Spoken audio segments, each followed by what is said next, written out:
Kwa jina la Baba na la Mwana na la Roho Mtakatifu. Amina. Tumshukuru Mungu aliyetuwezesha kumaliza Kwaresma salama, na sasa tunasherekea kufufuka kwa Kristo, Pasaka yetu. Haleluya, haleluya. Wakati wa Kwaresma tulikuwa tukiwaletea ujumbe wa Kwaresma kama tulivyokuwa tukielekezwa na baba maaskofu katika ujumbe wa mwaka huu, simama imara katika imani, kutoka waraka wa kwanza mtume Paulo kwa Wakorinto sura ya 16 aya ya 13. Wapendwa taifa la Mungu, imani inaishi, imani inashinda, na imani inaleta matumaini. Rejea waraka kwa Waebrania sura ya 10 aya 38. Mwenye haki ataishi kwa imani. Ubadaye wetu uko katika muono wa imani, ambapo imani ni kuwa na hakika ya mambo tunayotumainia, kusadiki kabisa mambo tusiyoyaona. Mwanafalsafa mmoja anayeitwa Immanuel Kant anasema, ukiwa chumbani usiku kunakuwa na giza, huwezi kuona kitu chochote. Kumbe kutokuona kitu chochote gizani haimaanishi kwamba kitu hicho hakipo. Ndiyo maana tunakiri kwamba hata kama Mungu hatumuoni, hiyo haina maana kwamba hayupo. Kwa macho ya imani Mungu yupo, ndiyo maana anajidhihirisha wazi katika utendaji wa kazi mbalimbali. Hata Yesu anasema, msiponiamini mimi, ziamini kazi nizifanyazo. Rejea Injili ya Yohane sura ya 10 aya ya 38. Aya yote ni mazingira ya imani. Tunaalikwa na baba maaskofu katika ujumbe wa Kwaresma, ambao hii ni mada ya mwisho. Tunaalikwa kutafakari mambo muhimu ya kuwa imara katika imani. Mambo hayo muhimu ya kuzingatia ni kama sala, utii kwa neno la Mungu, kuishuhudia imani, na imani na siasa katika ulimwengu wa leo, na tutamaliza na hitimisho letu la leo. Kumbe ndugu zangu, mambo haya muhimu ya kuzingatia ili tuweze kuwa imara katika imani, ya kwanza kabisa kama ilivyoelezwa ni sala. Sala ni mazoezi ya kiroho ya kuwasiliana na Mungu kwa ajili ya kumuomba ulinzi wake, kumshukuru kwa mema mengi anayotutendea, kumuomba msaada ili atusaidie na kutushindia kwa yale yanayotushinda, kumuomba atujalie amani, haki, upendo, msamaha wake, neema na baraka zake. Yote haya yanafanyika katika muda wenye thamani sana wa kusali. Katika ushahidi wa maandiko matakatifu, Bwana wetu Yesu Kristo mara kadhaa inaonekana kusali ilikuwa ni moja ya utamaduni wake. Ndiyo maana tunaona siku moja Yesu alikuwa mahali fulani akisali. Hapo wanafunzi wake walimuomba awafundishe kusali. Rejea Injili ya Luka sura ya 11 aya ya 1 hadi 26. Mara nyingi yeye alikwenda mahali pasipo na watu akawa anasali. Rejea Injili ya Luka sura ya 5 aya 16. Pia inaonekana Yesu baada ya kuaga makutano alipanda mlimani peke yake kusali. Rejea Injili ya Mathayo sura ya 14 aya 23. Tena inaonekana kabla ya kuteswa kwake Yesu alienda katika bustani ya Getsemani akaanza kusali. Rejea Injili ya Luka sura 22 aya 41 hadi 44. Huu ni baadhi ya ushahidi wa kimaandiko kwamba Yesu alipenda kusali. Kwa kufanya hivyo, Yesu anatufundisha sisi kusali ili tupate ushirika wa karibu na Mungu, tupate nguvu na uimara katika kufanya kazi yake. Katika kusali ndiko tunakoepuka misukumo ya watu na kufuata mapenzi ya Mungu. Rejea Injili ya Yohane sura ya 4 aya 34, kwamba chakula changu ni kutimiza mapenzi ya Baba yangu. Kwetu sisi wa Kristo, kusali ni jadi yetu tangu Agano la Kale hadi Agano Jipya, ambapo Yesu amekamilisha jadi hiyo kwa yeye kusali mara kwa mara. Hivyo anatuasa sisi kusali mara kwa mara ili tusiingie majaribuni. Injili ya Mathayo sura 26 ya 41. Kuna simulizi moja hapo zamani, mama mmoja aliyependa kusali akiombea familia yake furaha na amani. Mara nyingi alisikika akisema, Mungu wetu ni mmoja na milango yake ya misaada ni mingi. Aliamini linapojitokeza tatizo fulani katika familia, kama mtu anasali, basi Mungu anafungua milango 7 ya kutokea. Rejea kitabu cha Yoshua bin Sira sura ya 17 aya 5 na kitabu cha Ufunuo sura ya 3 aya ya 8. Hivyo katika kusali tunajikabidhi kwa Mungu na tunamtegemea yeye katika hali zote. Kumbe ndugu zangu, kusali ni nguzo muhimu katika kuimarisha imani yetu. Hata Yesu mwenyewe alisali. Kipengele cha pili kinachotuimarisha katika imani ni kuwa na utii kwa neno la Mungu. Utii ni kukubali kutenda sawasawa na maagizo, hivyo utii huambatana na unyenyekevu. Waraka wa kwanza Mtume Petro kwa watu wote sura ya 5 aya 5. Mtu huweza kupata ghadhabu ya Mungu asipotii maagizo ya neno lake. Rejea kitabu cha kwanza cha Samueli sura ya kwanza aya 15 aya 22 hadi 23. Na kwa Wakristo kweli, unyenyekevu na utii kwa neno la Mungu si ujinga bali ni fadhila. Katika maandiko matakatifu, utii ni kusikia sauti ya Mungu, kukubali mamlaka yake na kufanya analoamuru. Rejea kitabu cha Kutoka sura ya 15 aya 26. Tunaona kukosa utii kwa Adamu kulileta uasi na dhambi duniani, lakini utii wa Kristo kulileta uhai, upatanisho na wokovu. Rejea waraka wa Mtume Paulo kwa Warumi sura ya 5 aya 19. Katika kutii neno la Mungu, Waisraeli walikuwa mfano bora katika Agano la Kale, kwa sababu walitambua kuwa katika neno la Mungu vitu vyote viliumbwa. Kitabu cha Mwanzo sura ya 1 aya 3. Walitambua neno la Mungu lina nguvu, ndiyo maana walifikiri mara nyingi kuwa ni nafsi hai. Kitabu cha Zaburi sura ya 33 aya 6. Katika Agano Jipya, Yesu anaitwa neno, Logos. Injili ya Yohane sura ya 1 aya ya 1 hadi ya 3. Hapo mwanzo kulikuwako neno, naye neno alitoka kwa Mungu, naye alikuwa ni Mungu.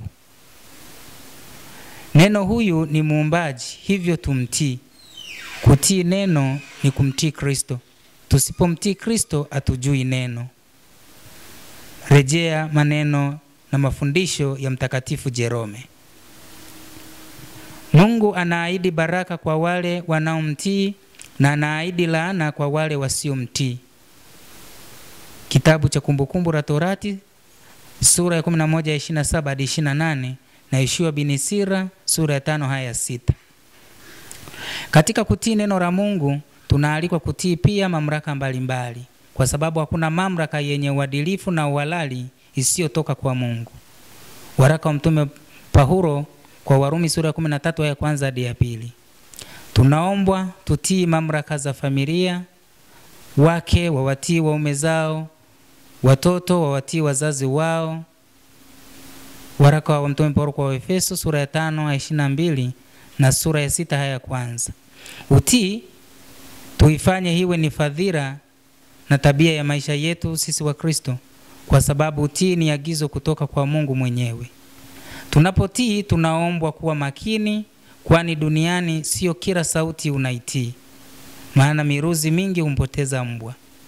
Kwa maana duniani kuna sauti nyingi hazina uadilifu. Sauti za namna hiyo tuchukue hatua za makusudi tuachane nazo. Kwa mfano, sauti zenye maagizo ya ubadhirifu, nyanyasaji, ukiukwaji wa haki na usawa, uvunjifu wa amri za Mungu kwa makusudi, sauti za namna hiyo hatuna budi kuzikataa. Hivyo utii wa neno la Mungu ndio msingi wa imani yetu. Tuichukue hiwe sehemu ya maisha yetu. Wazee wetu husema, mtoto mwenye utii ndiye hula na kurithi vya baba yake. Kwetu sisi wa Kristo, utii utatufanya tuurithi ufalme wa Mungu aliye baba yetu mwema. Kipengele kingine cha msingi katika kuimarisha imani yetu Kuishuhudia imani. Kuna fadhila kuu tatu za kimungu, yaani imani, matumaini na mapendo. Waraka wa kwanza wa Mtume Paulo kwa Wakorintho sura ya 13 aya 13. Imani ni fadhila inayokuwa na kuongezeka kutokana na mazoezi mbalimbali ya kiroho kama vile kuwa na utamaduni wa kusali, kusoma neno la Mungu, kupokea sakramenti, kusikiliza neno la Mungu linalotolewa na watumishi wake, kutoa huduma mbalimbali za kimwili na kiroho. Yote haya yanachangia kukua kwa imani kama ishara ya nje inayoonyesha kwamba unashuhudia imani yako. Tunaalikwa kushuhudia imani yetu Katoliki kwa maneno na matendo yetu. Maandiko matakatifu yanatufundisha kwamba imani bila matendo imekufa. Waraka wa Mtume Yakobo kwa watu wote sura ya 2 aya 17. Kuwa wa moto au wa baridi kuliko kuwa wa vuguvugu akatutapika. Kitabu cha Ufunuo sura ya 3 aya 15 hadi 16. Tusipojivunia namna ya kushuhudia imani yetu katika Kristo, basi ni kama mtu anayeikataa asili yake. Imani inajenga matumaini, imani inatatua matatizo yaliyoshindikana. Imani inajibu changamoto zisizo na majibu, kama vile kwa imani mgonjwa anapona, hata akifa kifo cha kimwili, lakini kiroho anaendelea kuishi. Kwa imani magomvi yanakoma. Kwa imani unaweza kuvilinda vilivyokusanywa na kukusanya vilivyotawanyika. Mimi binafsi sijawahi kuona mtu ameshindwa kwa kusimamia kile anachokiamini. Kwa imani mbingu na dunia zinaungana kwa namna ya pekee, maana uhusiano wa Mungu na mwanadamu unarejea pasipo mashaka. Ukitafakari kwa kina ushuhuda wa imani, utagundua kuwa imani kwa Mungu ni kama mtu mwenye tiketi ya kusafiria kuelekea mahali. Mkristo mwenye imani ni kama ana tiketi ya kwenda mbinguni. Hivyo, katika mwaka huu wa Jubilei Kuu 2025, mwaka wa Bwana, tumuombe Mungu na Bwana wetu Yesu Kristo atuongezee imani. Injili ya Luka sura ya 17 aya 5. Ili tuweze kuishuhudia bila kusitasita. Kuna changamoto nyingi sana nyakati zetu hizi zinazokabili imani ya kweli kwa Mungu. Changamoto hizo ni kama kuibuka kwa madhehebu ya kisasa, imani ya miujiza, ushirikina. Mfano, kuna mtu aliuza ng'ombe mmoja mkubwa shilingi 800,000, akampelekea mganga wa kienyeji ili ampatie kinga. Basi mganga alichokifanya, akachukua hilo 800,000 akaweka mfukoni, kisha akaenda porini kwa wafugaji wa ng'ombe, akachukua kijiko kidogo cha samadi, yani mavi ya ng'ombe, akafunga kwenye kihuzi cha nguo, akampa kama iliza au anajifunga kwenye kiunoni. Basi unaona huyu mtu kwa sababu ya kutokuwa imara katika imani na kutokuishuhudia imani yake kweli, aliuza ng'ombe akanunua mavi ya ng'ombe. Ndugu zangu, tuwe na imani kwa Mungu peke yake anayeweza kufanya njia pale pasipo na njia. Ndugu zangu, tunahalikwa pia katika ujumbe huu, sehemu ya mwisho ya kuwa imara katika imani, kuangalia na kutafakari pia kwa kina kipengele cha imani na siasa katika ulimwengu. Mwanafalsafa anayeitwa Aristotle alisema, binadamu kwa asili yake ni mwanasiasa.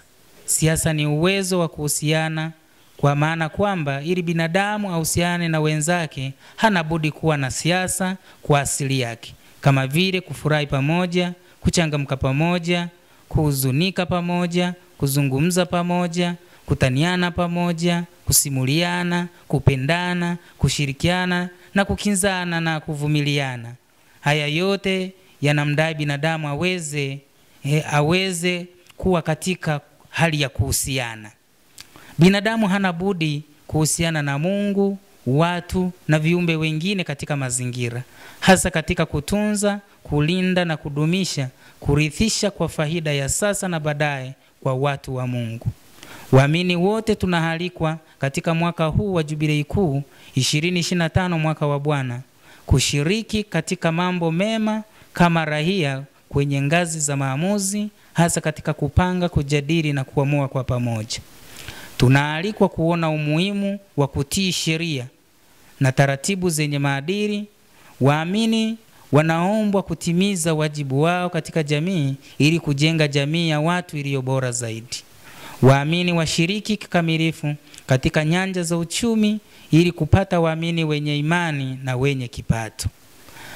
Rejea Injili ya Mathayo sura ya 17:24-26 katika simulizi ya Yesu kulipa kodi. Waamini wanaombwa kulinda na kudumisha mila na desturi za utamaduni wa jamii husika ili kuepuka mila potovu za kigeni zinazoweza kuathiri maadili. Rejea dhana ya simulizi ya Yesu kwamba hakuja kutangua Torati bali kuikamilisha. Injili ya Mathayo sura ya 5 aya ya 17. Hivyo tunaombwa tukiristishe tamaduni zetu. Kama waamini tuzingatie kugawana rasilimali tulizojaliwa na Mungu kwa upendo kabisa. Tuzigawe na tuzigawane kwa haki na usawa. Unyonyaji upingwe katika kila eneo kwa ajili ya kujiletea maendeleo sisi watu wa Mungu na kuifanya dunia iwe sehemu nzuri ya kuishi familia ya binadamu. Mwisho kabisa, mwaka huu wa Jubilei Kuu 2025, mwaka wa Bwana, kadiri ya ujumbe wa Baba Maaskofu waliotuasa na kutuomba tusimame imara katika imani. Tukishaimarika tuwaimarishe na wengine, kama Yesu alivyowaambia Petro kwamba Petro, nimekuombea ili uwe imara katika imani, ukishaimarika nenda